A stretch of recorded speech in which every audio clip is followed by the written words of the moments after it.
Lord मियो को भारत के सबसे ज़्यादा घूमने वाले वायसराय कहा जाता है। अपने 3 साला दौर में उन्होंने तकरीबन कई हजार मील का सफ़र किया, जिनमें से आधा सफ़र उन्होंने घोड़े पर तय किया। इनके बारे में मशहूर था वो एक दिन में घोड़े पर बैठकर 80 मील तक का सफ़र तय कर लेते थे। J.H. रिवर्ट कार्नक अपनी किताब मैनी मेमोरीज में लिखते हैं कि एक बार जब लॉर्ड मियो को किसी जगह जाने के लिए बैलगाड़ी का सहारा लेना पड़ा तो उन्होंने पजामे के ऊपर कोट पहनकर बैलगाड़ी में भूसे पर लेट गए, सुलगाड़ सुलगाया और कहा, इससे आरामदेह जगह तो कोई हो ही नहीं सकती। अगली सुबह मंजिल पर पहुंचकर उन्होंने कहा कि उन्हें बहुत अच्छी नींद आई। फिर यूनिफॉर्म पहनी और कोट से घास के तिनके झाड़ कर नीचे गिरा दिए। सन 1872 में लॉर्ड मियो ने बर्मा और अंडमान जजायर के सफ़र का फैसला किया। इस वक्त अंडमान को खतरनाक कैदियों की कॉलोनी समझा जाता था और इनसे पहले कोई वायसराय वहां नहीं गया था। 8 फरवरी 1872 को वो अपने जहाज ग्लासगो पर वहां पहुंचे। पोर्ट ब्लेयर पर उतरते ही उन्हें 21 तोपों की सलामी दी गई।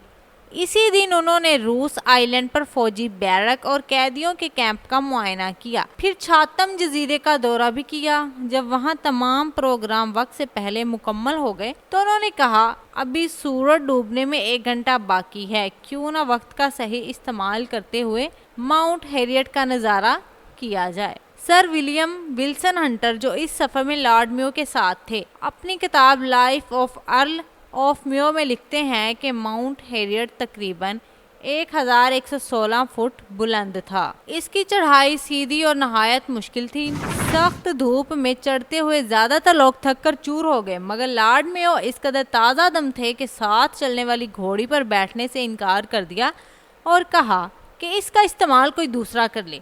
चोटी पर पहुंचकर उन्होंने तकरीबन 10 मिनट तक सूरज गुरूब होने का मंजर देखा। जब लॉर्ड मियो और इनका काफिला वापस उतरने लगे तो अंधेरा छा चुका था। हाफ टाउन जेटी पर एक कश्ती इनका इंतजार कर रही थी ताकि उन्हें जहाज तक ले जाए। लॉर्ड मियो के आगे चंद मशल ब्रदर चल रहे थे।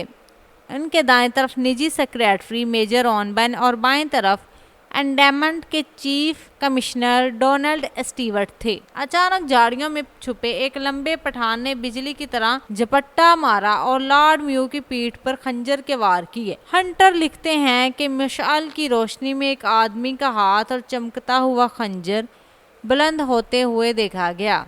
उसने दोनों कंधों के बीच 2 वार किए। मेजर बर्न ने देखा कि हमलावर शेर की तरह लॉर्ड मियो पर सवार हो गया। सिर्फ 2 सेकंड के अंदर ही सिपाहियों ने कातिल को दबोच लिया। लॉर्ड मियो घंटे भर पानी में गिर गए, मगर खुद को संभालते हुए उठने की कोशिश की और अपने सेक्रेटरी से कहा, ब्रिंक। फिर ऊंची आवाज में बोले, मुझे नहीं लगता कि मुझे ज्यादा चोट लगी है। ये कहकर वो दोबारा गिर पड़े। उनके खाकी रंग के कोट की पुश्त खून से तर हो गई।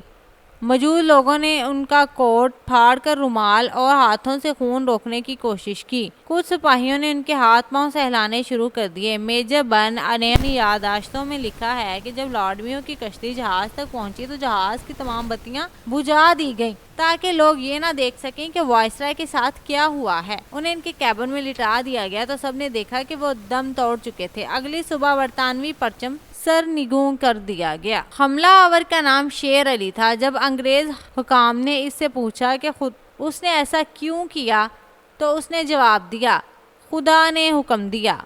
और जब पूछा गया कि इस जुर्म में किसने उसकी मदद की तो बोला, इसमें मेरा शरीक कोई नहीं, सिर्फ खुदा है। शेर अली का ताल्लुक सूबा सरहद से था। वो पंजाब घुड़सवार पुलिस में मुलाजम रह चुका था। पेशावर में अपने कजन हैदर के कत्ल के इल्जाम में उसे फांसी की सजा सुनाई गई, मगर अपील पर सजा बदल कर अंडमान जजायर में उम्र कैद कर दी गई। शेर अली का कहना था कि खानदान के दुश्मन को कत्ल करना उसके नजदीक गुनाह नहीं था और 1869 में सजा सुनने के बाद से ही उसने तहैया कर लिया कि वो किसी बड़े अंग्रेज अफसर को कत्ल करके बदला जरूर लेगा।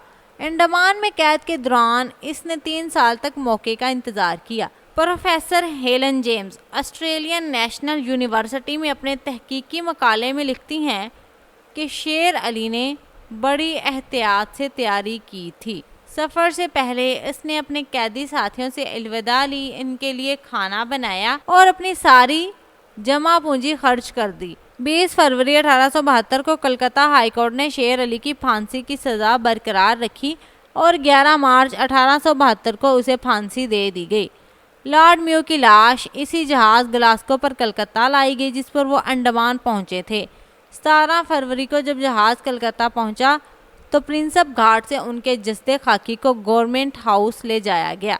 कलकत्ता में रहने वाला तकरीबन हर अंग्रेज़ उनकी आखिरी रस्मात में शरीक हुआ। 2 दिन तक इनकी लाश गवर्नमेंट हाउस में सरकारी एजाज़ के साथ रखी गई।